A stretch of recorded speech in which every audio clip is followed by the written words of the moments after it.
Hello and welcome to TVC News at 10. This edition features Flashback, a recap of stories that made headlines during the week. But first, today's news.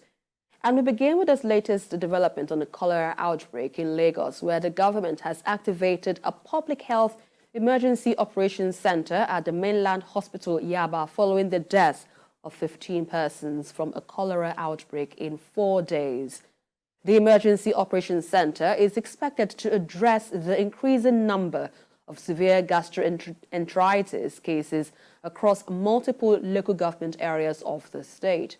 While the Lagos state government has now has 350 suspected cases of cholera in 29 wards across multiple local governments, with 17 confirmed cases.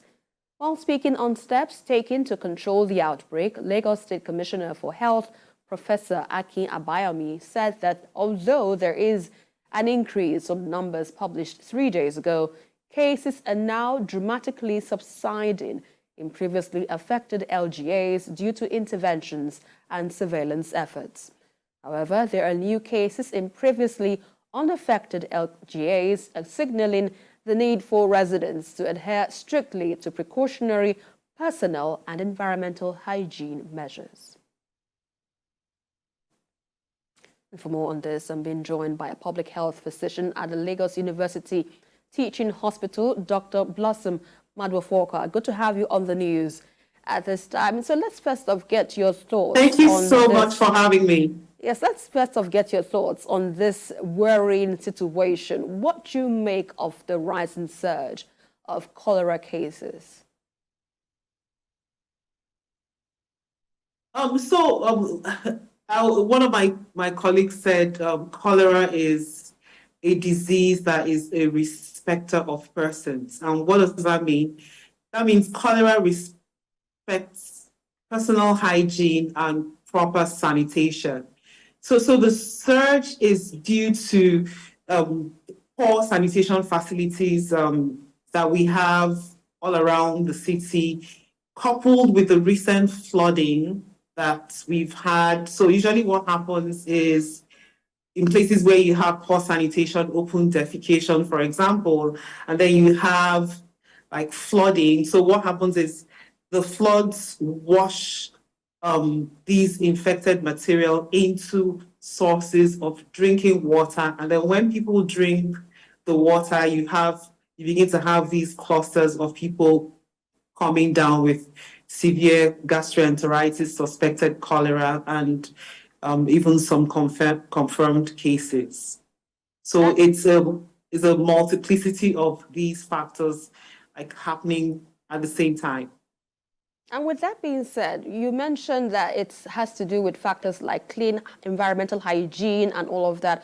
Talk to us on those largely susceptible of contracting this bacterial infection.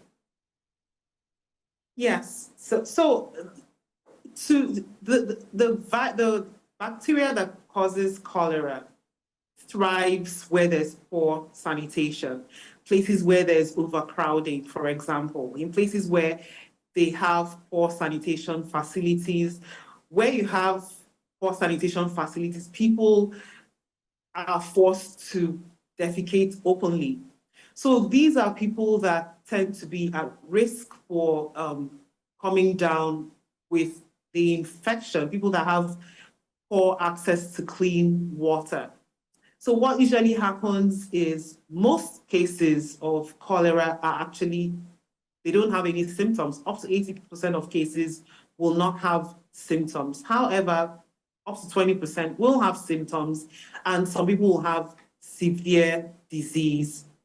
If an individual is immunocompromised, what does that mean? That means the person's immunity is low, maybe because they're undergoing cancer treatment, or people that have HIV/AIDS, their immunity is low, then they are susceptible to severe disease of cholera. But in general, people that are at risk are people that live in overcrowded areas, people that have poor access to clean water, poor access to sanitation, poor proper sanitation facilities, people that have been displaced, like internally displaced persons, where there's conflict, etc. These are people that are most at risk for developing cholera.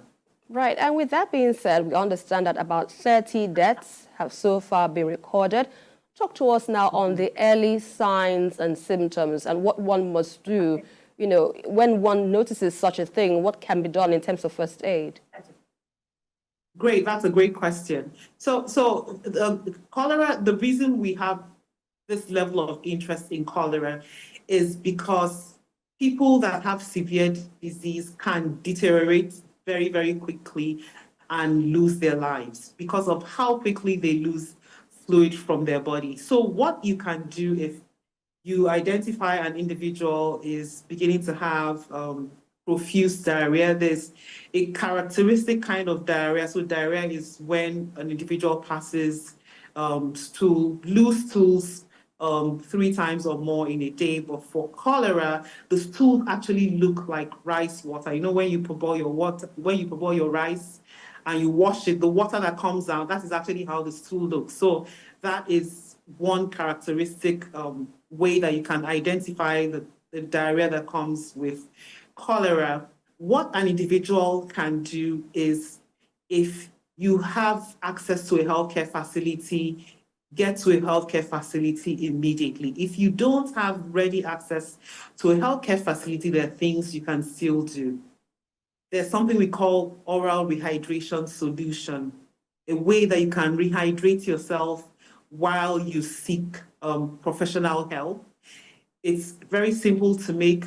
Boil 1 liter of water, 6 teaspoons of sugar, 1/2 teaspoon of salt, mix everything together, and you just keep drinking it so that as you're losing fluid, you're sort of replacing the fluids immediately before you can seek professional help. Another thing that is very important, and people that are caring for these individuals have to be very, very cautious so that they don't get infected while they're doing that. Yes. All right. Now, well, that's where we have to leave it for now. Thank you so much, Dr. Blossom Madhuaf-Walker, public health physician. We appreciate your insights on the news at 10 tonight. Thank you so much for having me.